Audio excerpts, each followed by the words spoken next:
Bienvenidos al informativo semanal de Magnífica Televisión dedicado a ofrecer noticias de la Iglesia. Es domingo 31 de mayo de 2015. El cardenal Parolin, secretario de Estado del Vaticano, se ha referido a la aprobación en Irlanda del matrimonio gay mediante un referéndum como una derrota para la humanidad. Las palabras del Papa son manipuladas por ser sacadas de contexto. Lo llevamos diciendo hace mucho, ahora lo denuncia él mismo. El Banco Vaticano ha hecho públicos sus resultados del año pasado. Ha tenido un superávit de casi 70 millones de euros, mucho más que el año anterior. 3 conferencias episcopales europeas han organizado en Roma un simposio para debatir a puerta cerrada los cambios a introducir en la moral sexual. En la práctica se pide que se acepte todo siempre que sea consentido. Los islamistas han secuestrado al superior de un monasterio católico en Siria.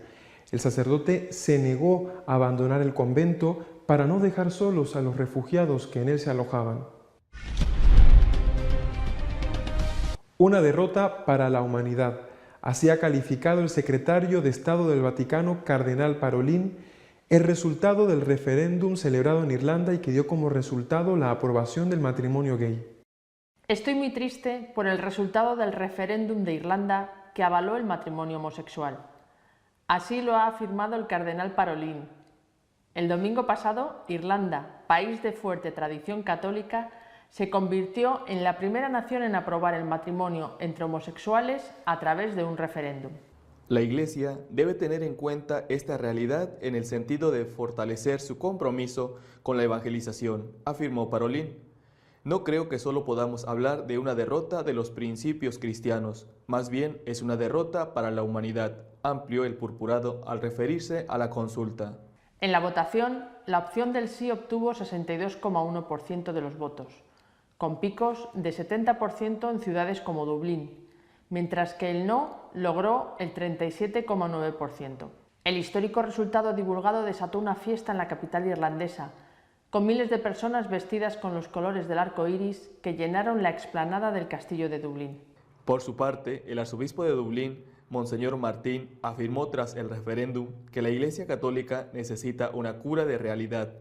Tenemos que reconectar con los jóvenes para poder recuperar nuestra autoridad moral y poder defender nuestros valores culturales, reconoció el arzobispo Martín, que votó no en el referéndum. Lo que ha ocurrido es una revolución social y la Iglesia tiene que aceptar los derechos de los homosexuales sin necesidad de cambiar la definición de matrimonio, aseguró el arzobispo. Determinados medios de comunicación han logrado mostrar a un papa que no es el auténtico. Ahora el mismo pontífice lo reconoce y se lamenta por ello.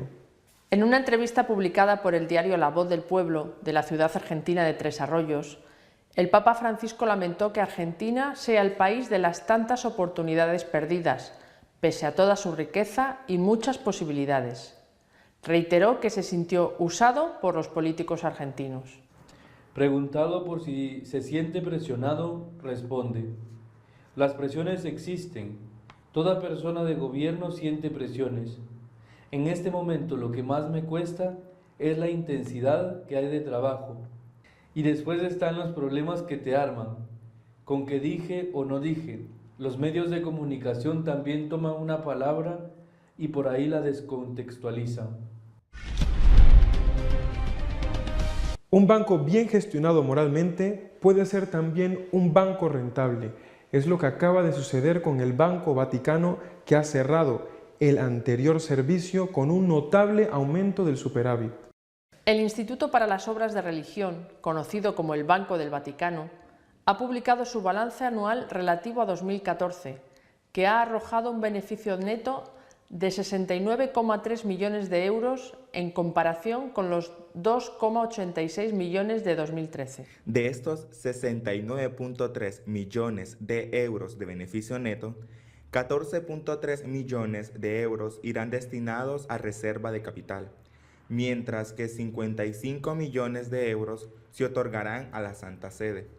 El IOR también informó de que su resultado operativo con fecha 31 de diciembre del 2014 fue de 104.52 millones de euros respecto a los 55.173 millones registrados en el 2013.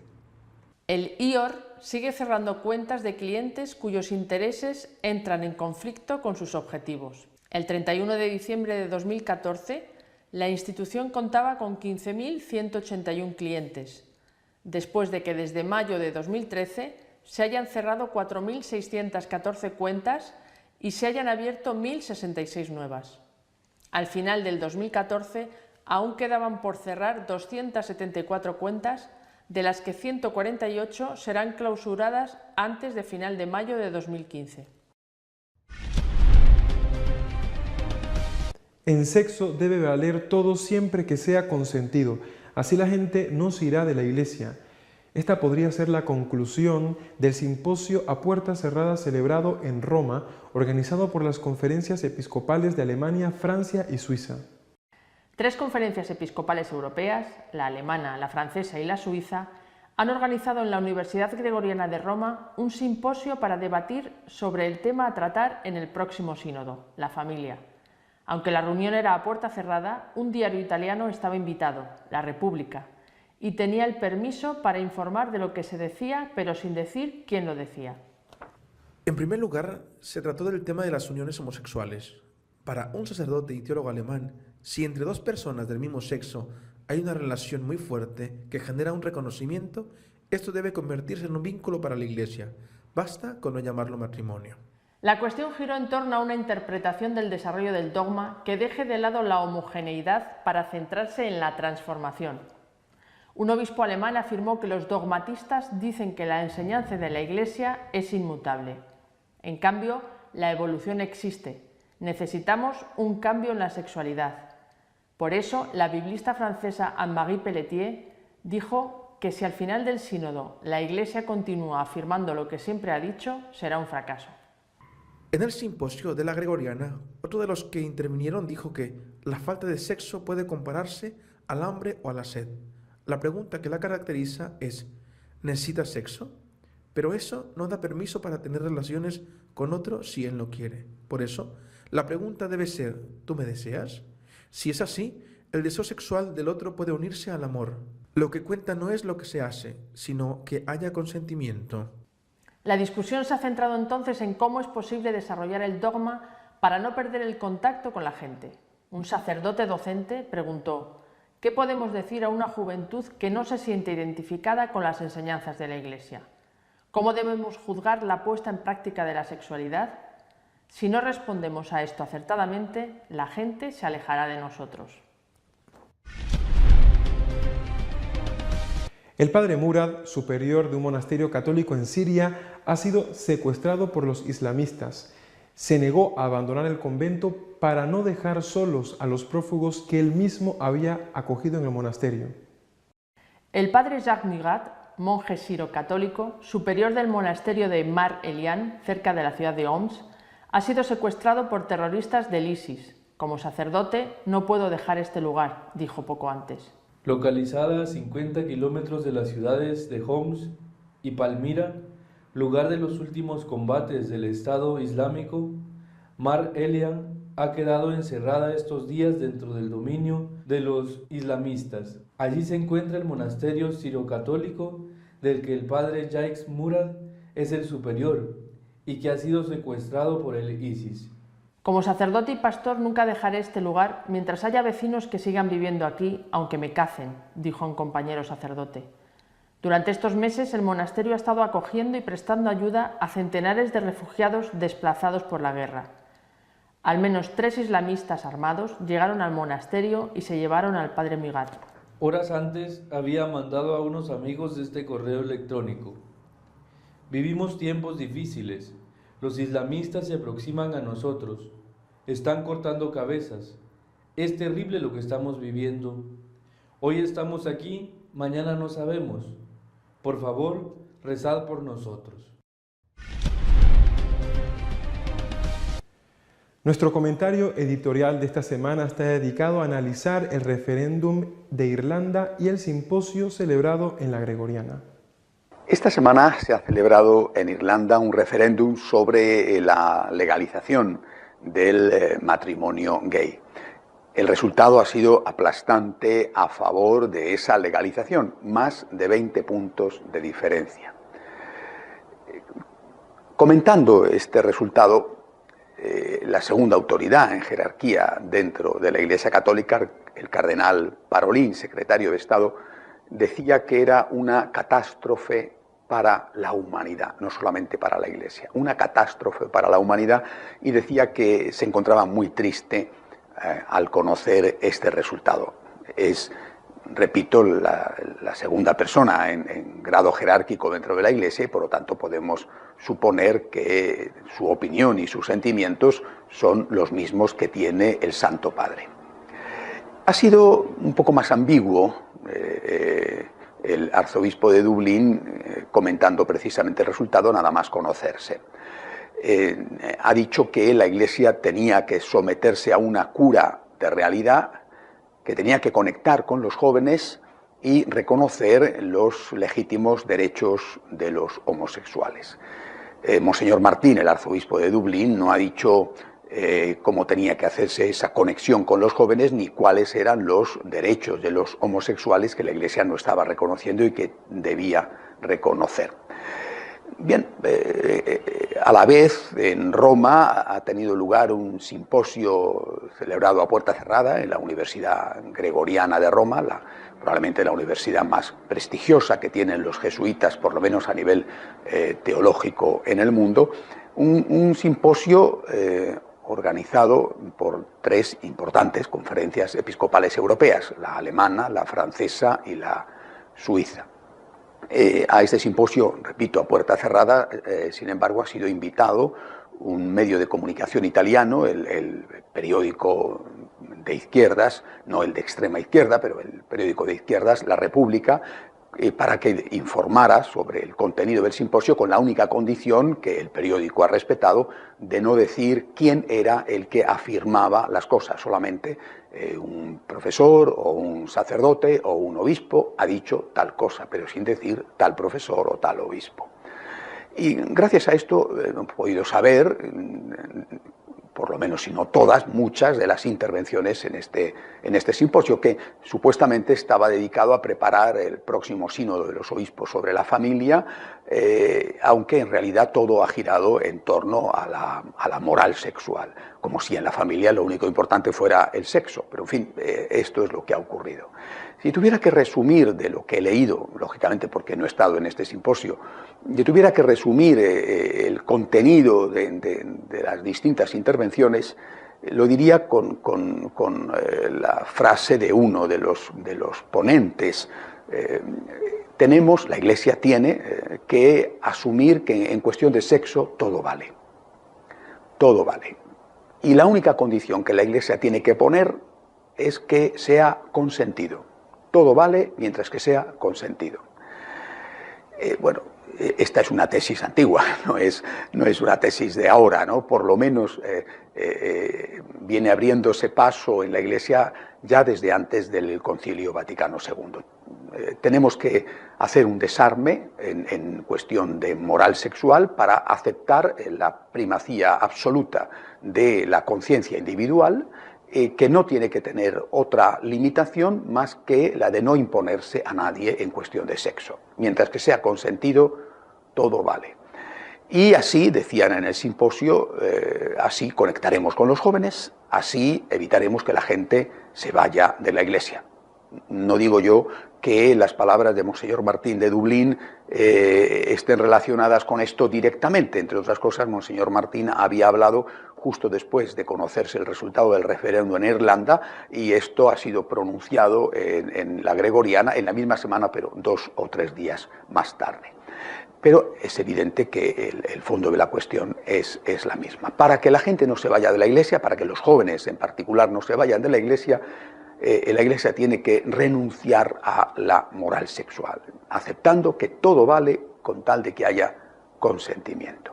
Ahí se plantean al menos dos grandes preguntas. Primera, ¿esto de verdad va a ser útil? Es decir, hacer este desarme moral para aceptar que todo vale, ¿va a evitar la fuga de los jóvenes de la Iglesia? Esta es la primera pregunta. Si nos fijamos en lo que está pasando en las iglesias o en las comunidades eclesiales donde esto ya se está aplicando, ya llevan años aplicándolo, lo que comprobamos es que esto no es cierto. Es decir, nos están vendiendo la idea de que la moral sexual que la Iglesia lleva 2000 años manteniendo es la causa del abandono de los jóvenes. Es un lastre hoy en la espalda de la gente y que si no queremos que la gente se vaya, tenemos que renunciar a tener una moral sexual. La única condición es esta, que sea consentido. Esto es lo que nos están vendiendo. Pero esto, cuando se ha aplicado, cuando se está aplicando en otras iglesias, no está resultando bien. No es un camino de éxito. Al contrario, esas iglesias totalmente permisivas en cuestión de moral sexual, incluido aborto, divorcio, etcétera, porque, bueno, no sé hasta qué punto el aborto puede considerarse moral sexual, aunque tenga, lógicamente, el embarazo sea el resultado de una relación sexual. Si nosotros aplicamos lo que están aplicando ya desde hace años las otras iglesias, ¿qué argumentación hay para decir que nosotros vamos a tener éxito cuando esas iglesias están, de hecho, fracasando? Primera cuestión. Segunda cuestión. Esa iglesia que renuncia a su moral sexual, ¿esa iglesia es la iglesia de Jesucristo? Es la cuestión decisiva. Por eso en el Simposio de la Gregoriana se ha hablado mucho también de que tenemos que asumir la evolución del dogma. Tenemos que aceptar que el dogma evoluciona y que partiendo de una base inicial hay que asumir los cambios sociales, históricos. Bueno, el dogma tiene que evolucionar para seguir diciendo algo al hombre de hoy. Bueno, esto es un camuflaje de la realidad. Es decir, por mucho que quiera presentarlo como una evolución en las formas o una evolución en la presentación, aquí de lo que se está tratando es de una evolución y un cambio en el fondo.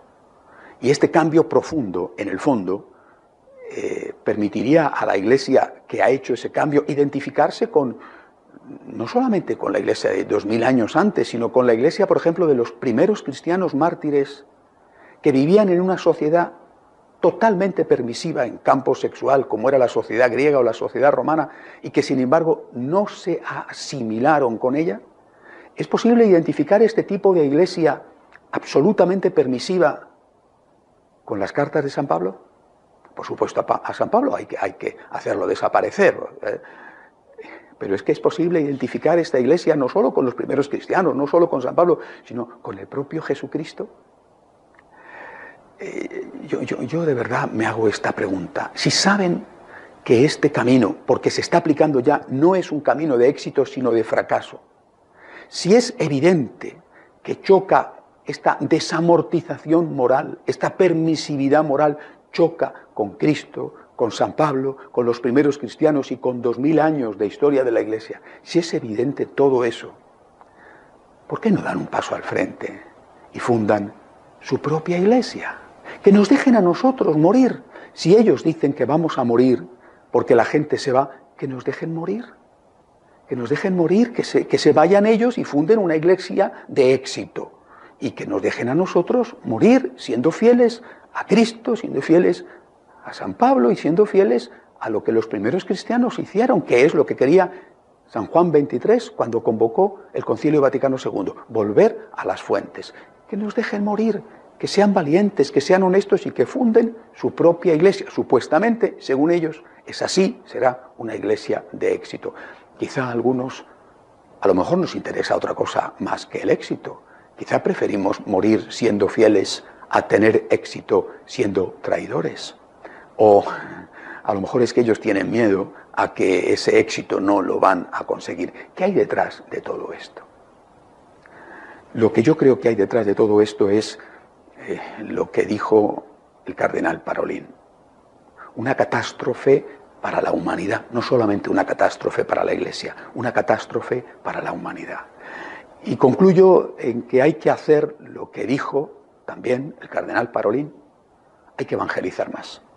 Lo que tenemos que hacer es explicarle a la gente que el camino de la felicidad no viene por la permisividad total. El camino de la felicidad viene por Jesucristo. Tenemos que explicar a la gente mejor el mensaje de Jesucristo. No cambiar el mensaje de Jesucristo para decir lo que la gente quiere escuchar. Eso ya lo están escuchando. Lo que tenemos que hacer es explicar mejor el Evangelio, el mensaje de Jesucristo, para que la gente entienda que la felicidad está en el camino de Jesucristo y no en lo que el mundo les está diciendo. Si quieren estar al tanto de lo que va sucediendo en la Iglesia, pueden hacerlo visitando nuestra página web católicosonline.org. Hasta la semana que viene, si Dios quiere.